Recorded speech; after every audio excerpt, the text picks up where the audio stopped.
ಸಿದ್ದರಾಮಯ್ಯನವರ ಒಟ್ಟು ಬದುಕಿನ ಫಿಲಾಸಫಿ ಏನು ಅಂತಂದರೆ, ನಾನಂತ ಬಡತನ ಮತ್ತು ಬಡತನದಲ್ಲಿ ನರಳ್ತಾ ಇರ್ತಕ್ಕಂಥವರನ್ನು ನೋಡಿ ಮುಂದೊಂದು ದಿನ ಏನಾದರೂ ಅವಕಾಶ ಸಿಕ್ಕದ್ದೇ ಆದರೆ ಅವರ ಬದುಕಿಗೆ ಒಂದು ಧ್ವನಿಯಾಗಿ ಅವರಿಗೊಂದು ಆಶ್ರಯ ಆಗಿ ನಿಲ್ಲಕ್ಕೆ ಸಾಧ್ಯನ ಎಂಬ ಒಂದು ಅವರ ತುಡಿತ ಇದೆಯಲ್ಲ, ಆ ತುಡಿತ ಅವರನ್ನು ಇಷ್ಟ ಮಹಿಳೆಯಾಗಿ ನಿಮಗೆ ವಾರ್ನ್ ಮಾಡ್ತಾ ಇದ್ದೀನಿ.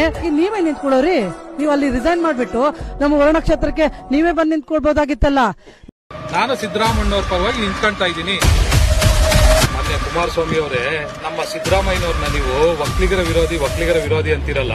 ನಮ್ಮ ಸಿದ್ದರಾಮಯ್ಯನವರೇ ಬರ್ಬೇಕಾಗಿತ್ತು ಅಂತಾರಾಷ್ಟ್ರೀಯ ವಿಮಾನ ನಿಲ್ದಾಣನ ಕೆಂಪೇಗೌಡ ವಿಮಾನ ನಿಲ್ದಾಣ ಅಂತ ಮಾಡೋದಕ್ಕೆ. ಶ್ರೀ ಬಾಲಗಂಗಾಧರ ನಮ್ಮ ಕುವೆಂಪು ಜನ್ಮ ದಿನಾಚರಣೆಯನ್ನ ವಿಶ್ವ ಮಾನವರ ದಿನಾಚರಣೆ ಅಂತ ಹೇಳ್ಬಿಟ್ಟು ಮಾಡಿದ್ರು.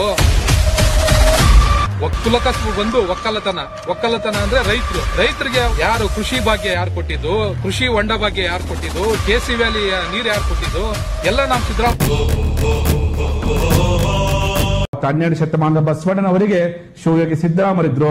20ನೇ ಶತಮಾನದ ಲಿಂಗಾಯತರಿಗೆ ಈ ಸಿದ್ದರಾಮಯ್ಯ ನಮಗೆ ಲಿಂಗಾಯತ ಭಾಗ್ಯವನ್ನು ಕೊಟ್ಟಿದ್ದಾರೆ ಅನ್ನುವಂಥ ಸಂತೃಪ್ತಿ ನಮ್ಗೆಲ್ರಿಗೂ ಸಹ ಕಾಡ್ತಾ ಇದೆ. ಸಿದ್ದರಾಮಯ್ಯನವರ ಒಂದು ವಿಶೇಷ ಗುಣ ಏನು ಅಂತಂದ್ರೆ, ಅದು ಕೆಲಸ ಜನಪರವಾಗಿ ಆಗಬೇಕು ಅಂತಂದ್ರೆ ಅದು ಆಗಲೇಬೇಕು ಅಂತೇಳಿ ಜನರ ಸಂಕಷ್ಟಗಳನ್ನು ಅರ್ಥಂತಹವರು. ಅವರು ಮುಖ್ಯಮಂತ್ರಿಗಳಾದಂತಹ ಮೊದಲನೇ ಸಂದರ್ಭದಲ್ಲಿ ತೀರ್ಮಾನ ತೆಗೆದುಕೊಂಡು ಅನ್ನಭಾಗವನ್ನು ಅವರು ಘೋಷಣೆ ಮಾಡಿದ್ರು. ಇಡೀ ಕರ್ನಾಟಕದಲ್ಲಿ ಒಂದು ಅತ್ಯುತ್ತಮವಾದಂತಹ ಪ್ರತಿಕ್ರಿಯೆ ವ್ಯಕ್ತವಾಯಿತು. ಅದರಿಂದ ಎಷ್ಟು ಜನರಿಗೆ, ನಮ್ಮ ಕರ್ನಾಟಕದ ಜನರಿಗೆ, ಸಾಮಾನ್ಯ ಜನರಿಗೆ ಅನುಕೂಲ ಆಯಿತು. ಮತ್ತು ಅವರು ಸ್ನೇಹಜೀವಿಗಳು, ಸಂಘಜೀವಿಗಳು.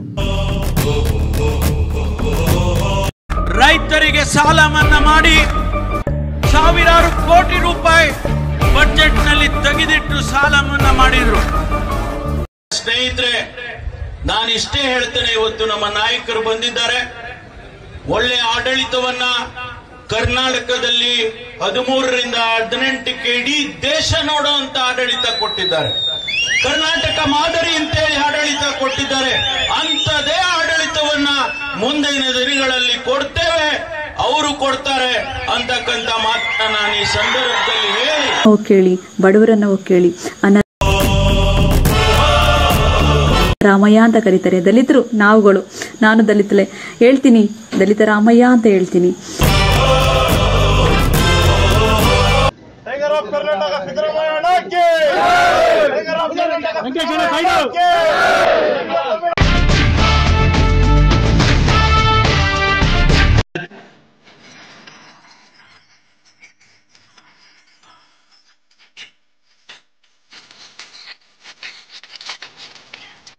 ವರ್ಷದಿಂದನೋ 5 ವರ್ಷದಿಂದನೋ ಇರುವಂತಹ ಬಾಂಧವ್ಯ ಅಲ್ಲ.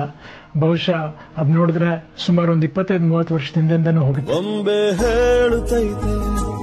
ಸೊ ಹಾಗಾಗಿ ನಮ್ಮ ತಂದೆಯವರು ಸಿದ್ದರಾಮಯ್ಯ ಸರ್ನ ನೋಡಿದಾಗೆಲ್ಲ ನಮ್ ಕಾಡ್ನವರು ಅಂತ ಹೇಳ್ಕೊಂತಿದ್ರು. ಈಗಲೂ ಅಷ್ಟೇ ನಾವು ತುಂಬಾ ಹೆಮ್ಮೆಯಿಂದ ಹೇಳ್ಕೊಂತೀವಿ, ನಮ್ ಕಾಡ್ನವರು ಅಂತ. ಆಲ್ ದಿ ಬೆಸ್ಟ್ ಮಾಮ.